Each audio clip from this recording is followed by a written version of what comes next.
Hai guys, welcome back to my podcast channel bersama saya, Kevin, dalam Kepo Kevin Podcast. Udah lama banget ya, nggak nge-podcast karena ya kesibukan sih. Termasuk servicing klien lah salah satunya. Oke, saya juga mau ngucapin thank you buat support teman-teman semua untuk channel ini. Supaya saya tetap bisa terus menginformasikan, bisa terus mengedukasikan ataupun mensosialisasikan tentang dunia perencanaan keuangan, khususnya funnel asuransi. Untuk itu, jangan lupa terus follow, like, comment, and share Instagram saya di Kevin_Sutrisno. Teman-teman juga bisa subscribe YouTube channel di Kevin Solusi Channel. Oh iya, teman-teman semua yang mungkin suka dengerin podcast atau dengerin lagu dari Spotify, Kepo juga sudah ada ya di Spotify. Teman-teman tinggal cari di search-nya, tinggal cari di kolom pencariannya Kepo Kevin Podcast. Oke, di episode kali ini saya mau ngebahas tentang alasan-alasan klasik atau bisa juga dibilang ketinggalan zaman. Alasan ketinggalan zaman masyarakat milenial waktu nolakin asuransi. Untuk orang-orang yang sadar tentang resiko dan pentingnya perencanaan keuangan sejak dini, pasti sudah ngerti tuh tentang pentingnya peran asuransi sebagai salah satu produk keuangan yang memberikan banyak manfaat, contohnya untuk membantu meringankan beban keuangan. Tujuannya adalah agar tetap menopang resiko meskipun terjadi hal-hal atau resiko tersebut yang tidak kita inginkan, yang tidak pernah kita duga sebelumnya, sehingga berpotensi mengganggu atau malah mungkin bisa merusak planning kehidupan yang sudah dipersiapkan sejak lama.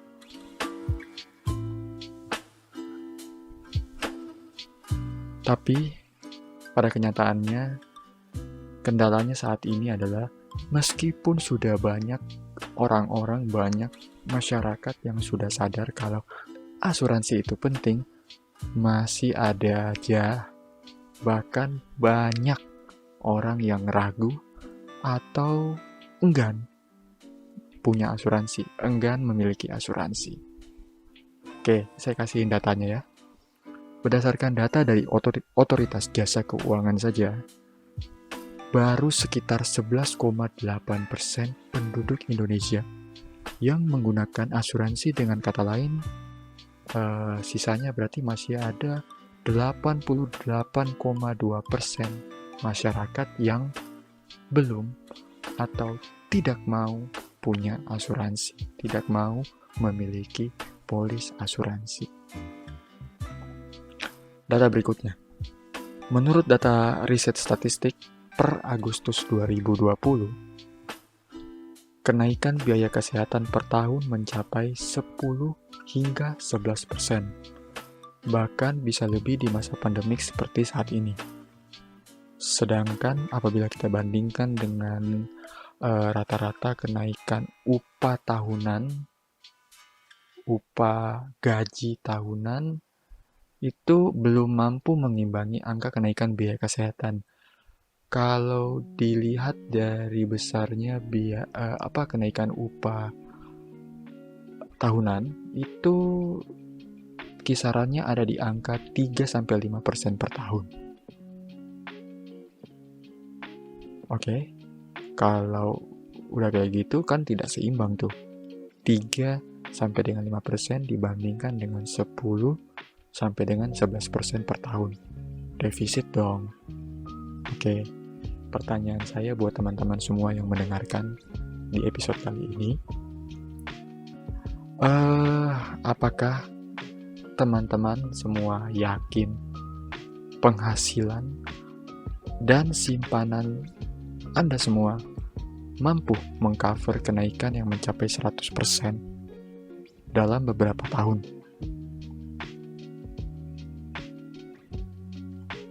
Oke? Apabila dihitung dari saat ini ya tentunya. Sedangkan sekarang aja itu udah mahalnya minta ampun ya. Aduh, ngeri deh kalau kita ngebahas tentang biaya rumah sakit, tentang biaya kesehatan.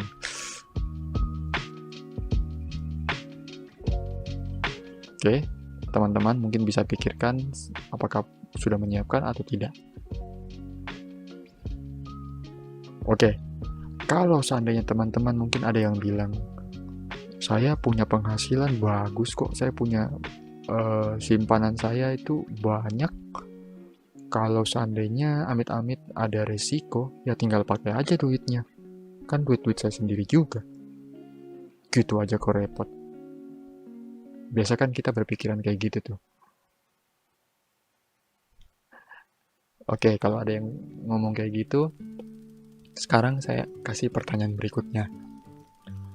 Pertanyaan berikutnya, rela nggak ngeluarin duit puluhan, ratusan juta, atau bahkan ada yang sampai miliaran untuk ngeluarin duit hasil kerja yang kita kumpulin dalam waktu yang bisa dibilang pasti nggak mudah, pasti nggak cepat, pasti nggak instan, butuh berapa tahun kita ngumpulin duit sekian.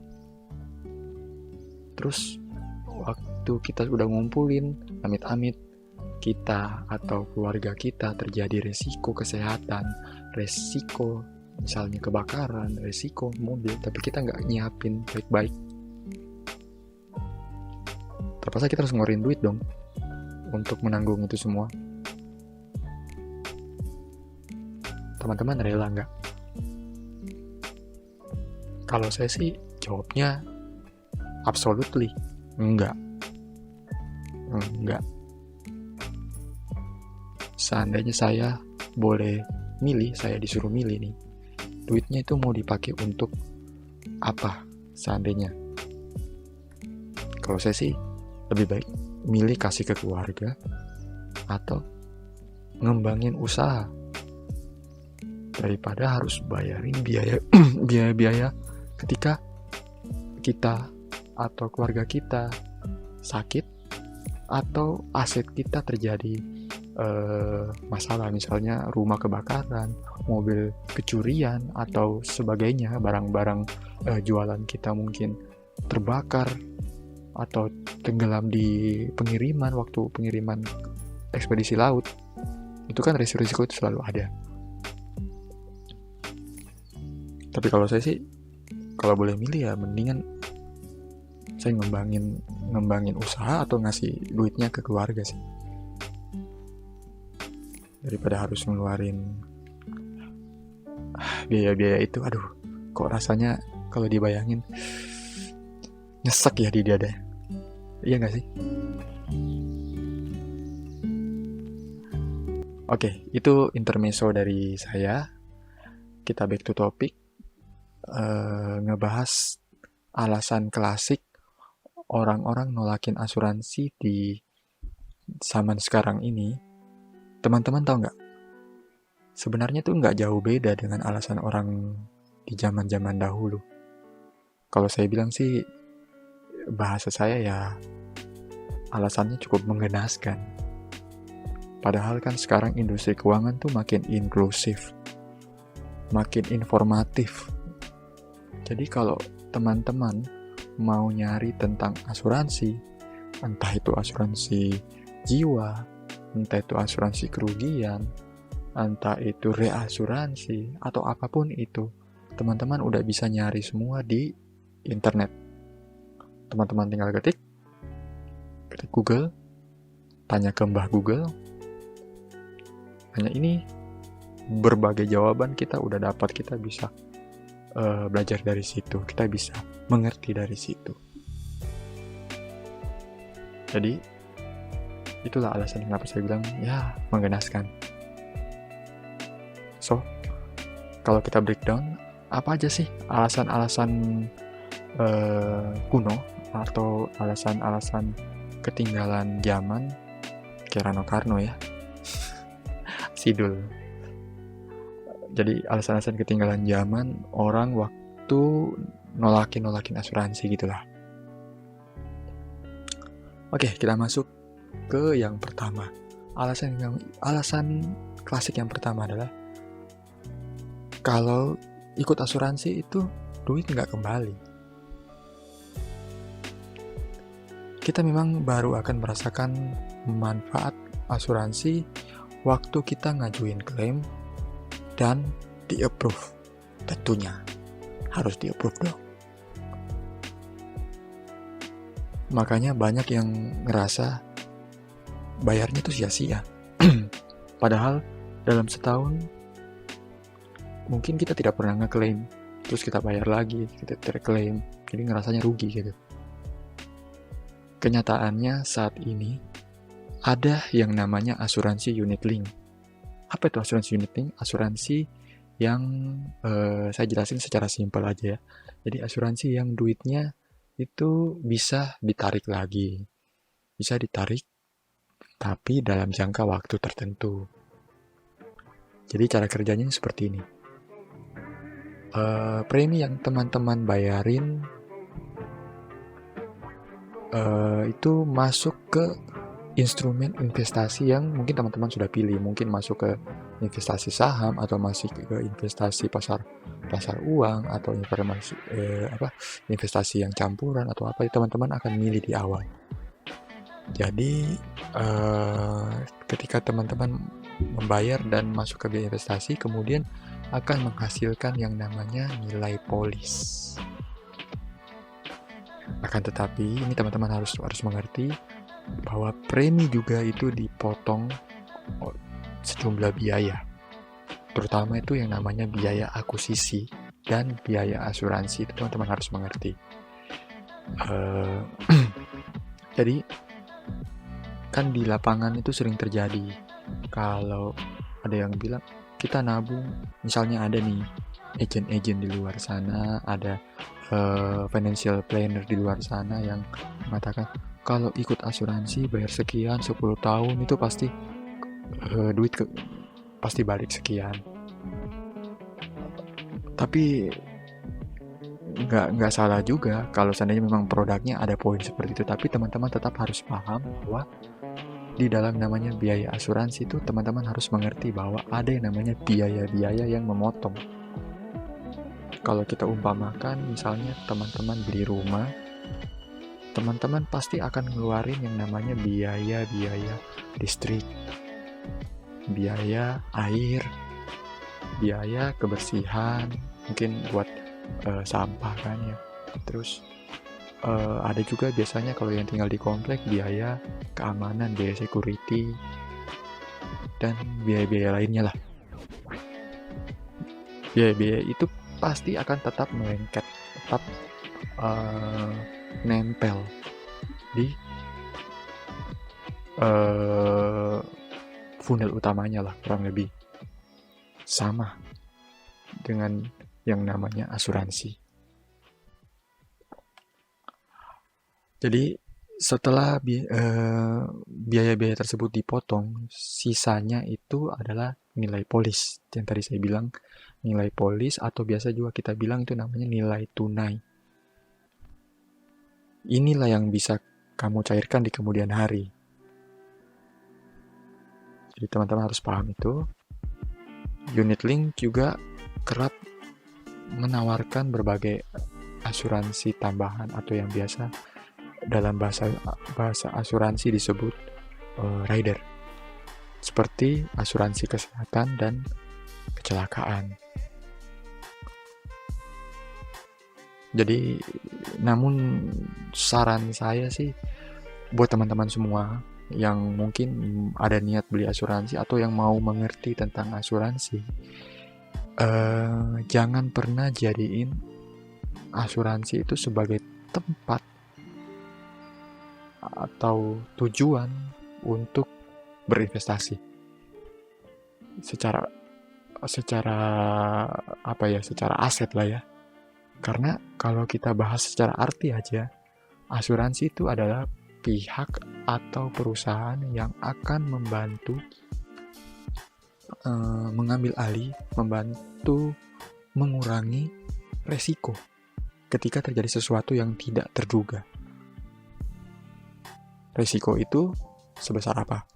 Sebesar dan sesuai dengan apa yang diperjanjikan oleh kita, yang disebut dalam asuransi itu tertanggung, dan penanggung dalam hal ini perusahaan company asuransinya.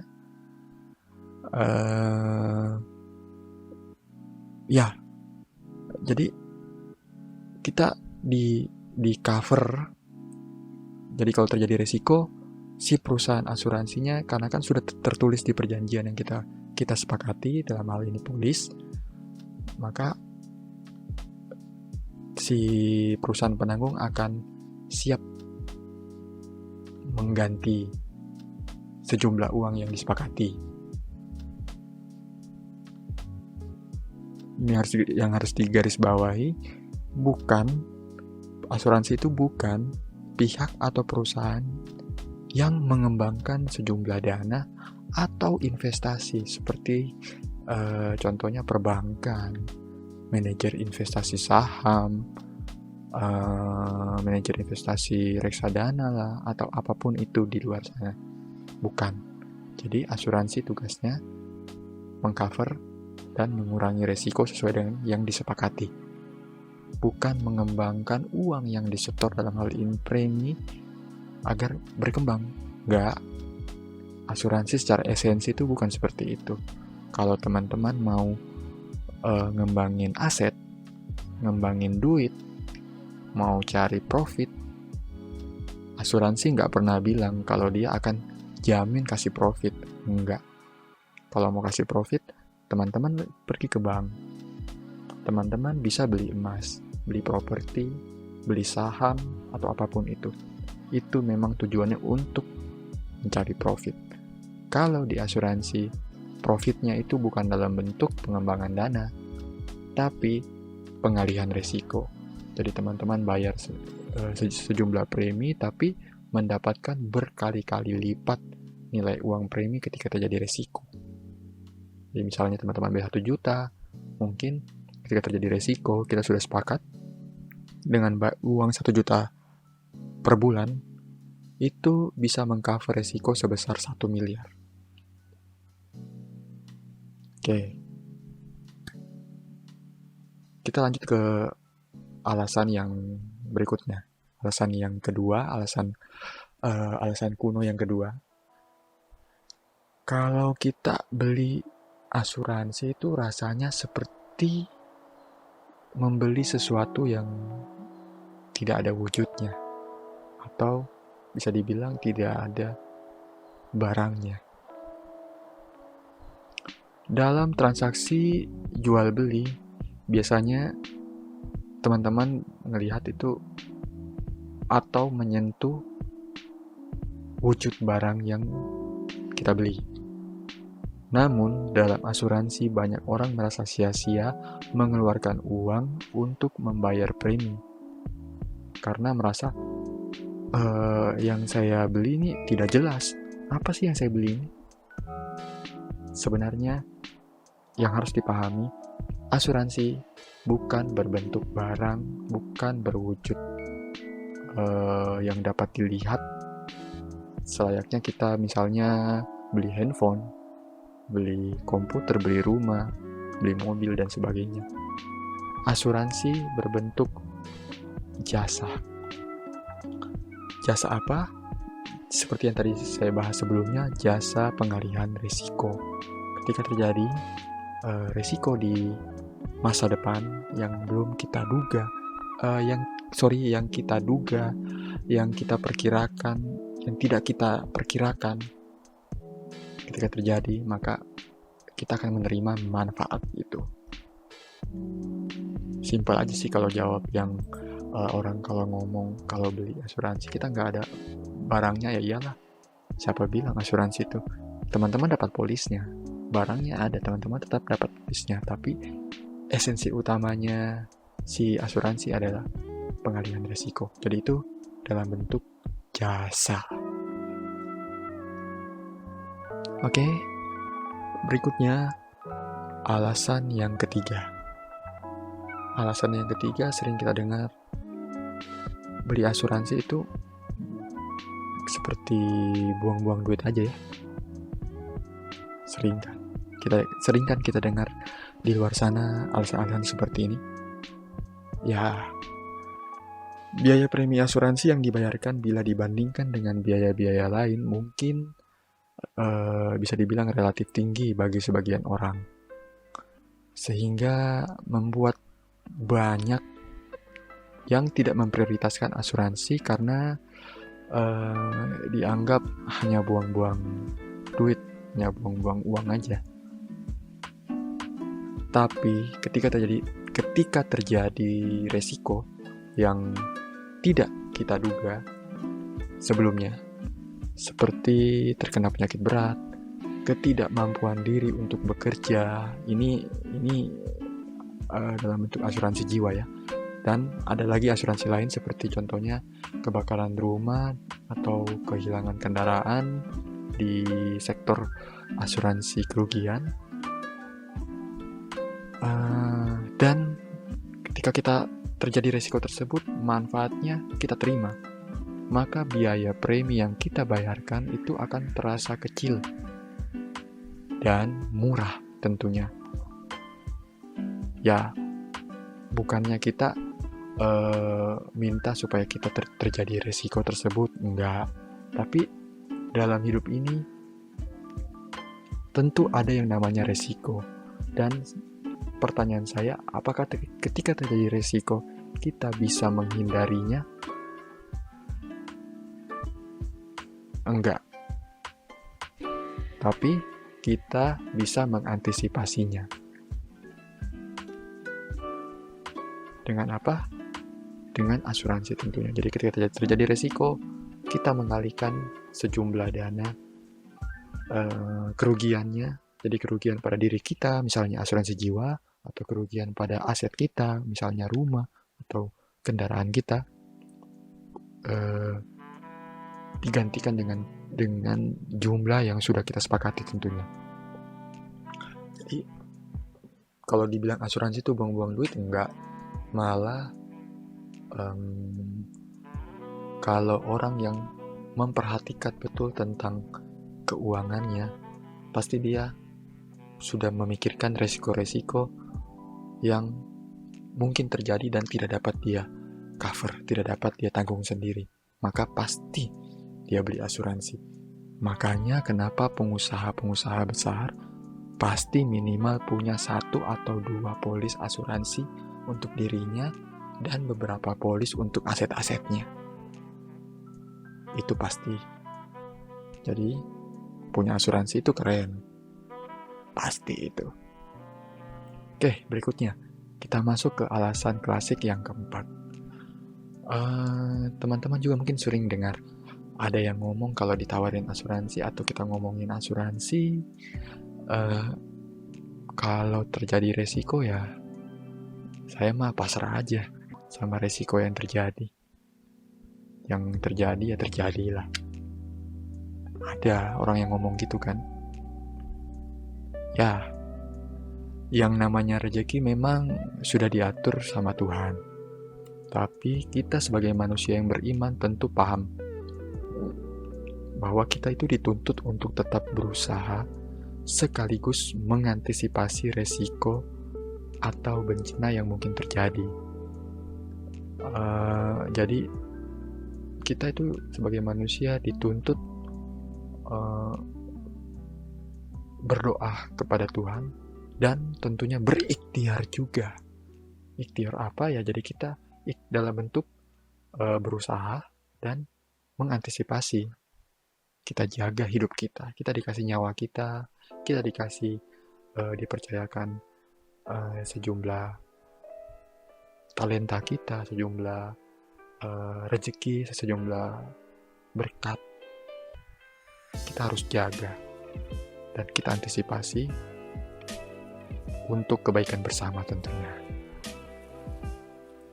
Ada juga yang mungkin bilang menyiapkan sejumlah tabungan, sejumlah dana sebagai antisipasi kalau terjadi hal-hal yang di luar perkiraannya, atau biasa kita sebut dengan dana darurat sih. Biasanya perencana keuangan di luar sana, financial planner di sana, mengatakan kepada kliennya bahwa wajib punya dana sebesar minimal 3 kali sampai dengan 12 kali penghasilan. Yang mana sebenarnya tujuan dari dana darurat tersebut adalah untuk kondisi sementara. Contohnya kehilangan pekerjaan sementara, misalnya kita di PHK atau kita harus keluar mendadak dari pekerjaan karena suatu kejadian ataupun karena sakit ringan misalnya. Nah, itu resiko-resiko yang bisa kita bilang dalam skala kecil. Tapi kalau terjadi resiko besar, contohnya seperti resiko sakit berat, resiko cacat total tetap, baik karena kita sakit, mungkin kita stroke, atau mungkin karena kecelakaan. Atau bisa juga resiko kebakaran, resiko kehilangan kendaraan, resiko kerusuhan, dan lain-lain yang biasanya menyebabkan kerugian besar dan cenderung itu belum tentu mampu di cover, belum tentu mampu ditutupi oleh dana darurat saja yang 3-12 bulan itu. Oke. Namun ya kembali lagi pada masing-masing prinsip pribadi setiap orang, masing-masing pemahaman, masing-masing kepercayaan kita. Namun kalau kamu tetap merasa pasrah,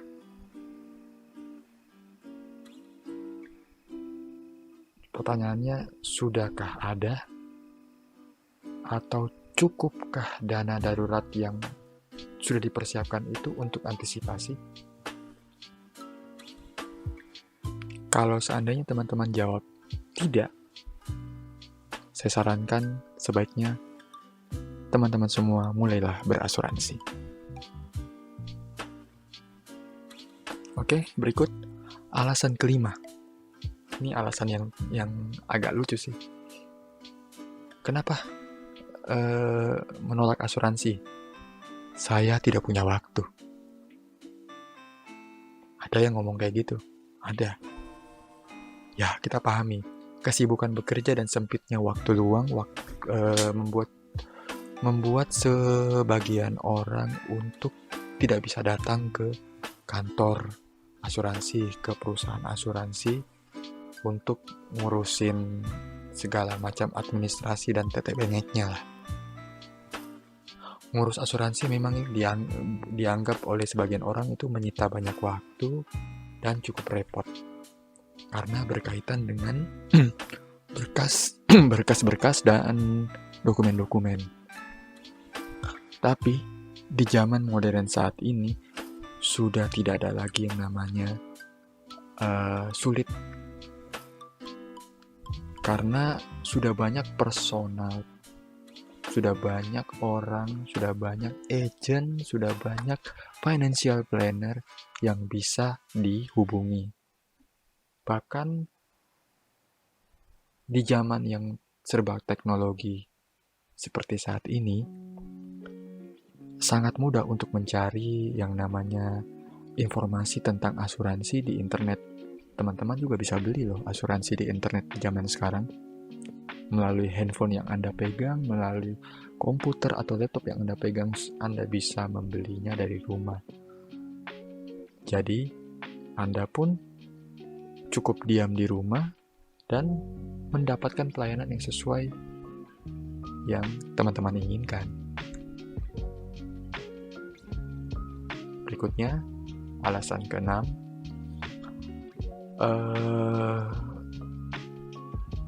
ini bisa kita maklumi.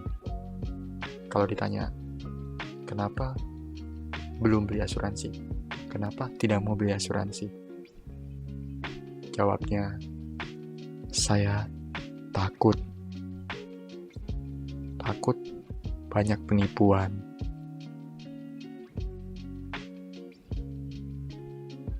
Ya, ada pepatah, asuransi merupakan bisnis penolakan. Ini karena banyak orang langsung takut dan menghindar ketika ditelepon atau dihampiri oleh personal agent asuransinya.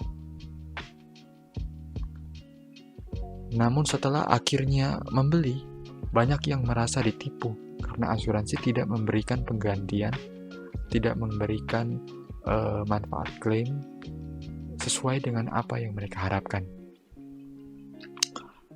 Siapa yang salah?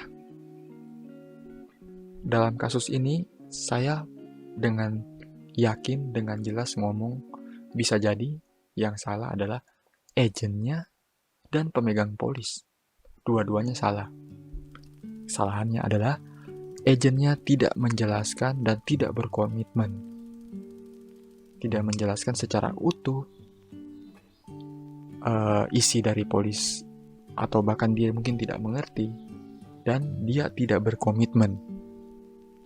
Tidak berkomitmen setelah sekian tahun, merasa sudah bosan, sudah capek, dia meninggalkan. Dan kesalahan para pemegang polis adalah pemegang polis hanya percaya saja dengan personal.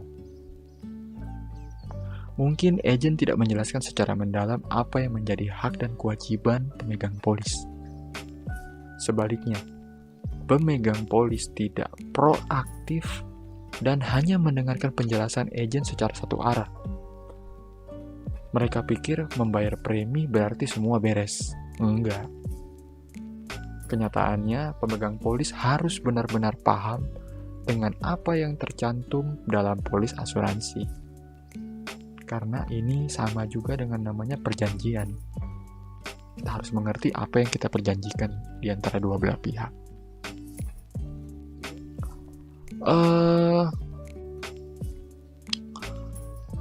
Akhir kata mungkin saya cuma bisa bilang, pilihlah personal contact yang sesuai dengan profil Anda, dan yang terpenting benar-benar dapat dipercaya, serta membantu Anda secara profesional tanpa maksud menguntungkan dirinya sendiri. Contohnya, pilihlah agen asuransi yang benar-benar Anda, teman-teman yakini dapat membantu teman-teman pada saat proses pengajuan klaim nanti. Bukan cuma sekedar menawarkan premi yang murah, menawarkan janji manis, atau bahkan gimmick-gimmick yang membuat Anda tertarik. Oh iya, saya juga mau bilang, jangan juga terjebak karena Anda dan personal contact, dalam hal ini agen asuransi, terjebak karena memiliki kedekatan emosional, hubungan emosional. Contohnya seperti teman baik mungkin, atau mungkin rekan bisnis, atau bahkan mungkin ada hubungan keluarga.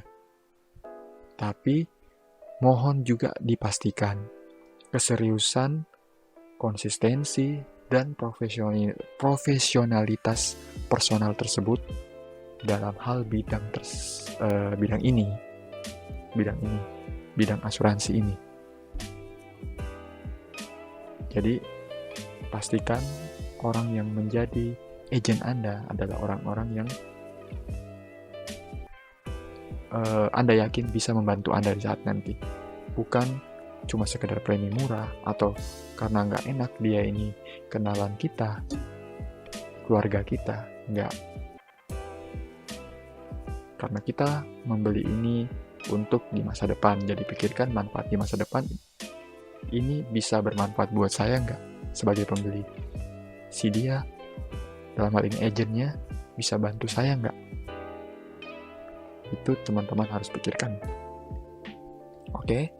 Kalau seandainya dari teman-teman semua ada yang mungkin membutuhkan bantuan advice seputar keuangan, termasuk asuransi, saya juga siap membantu Anda.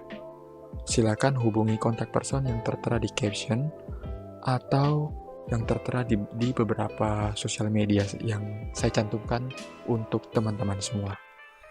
So, gimana?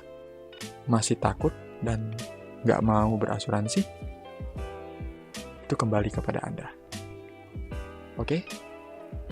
Sekian untuk podcast episode kali ini. Saya Kevin, pamit.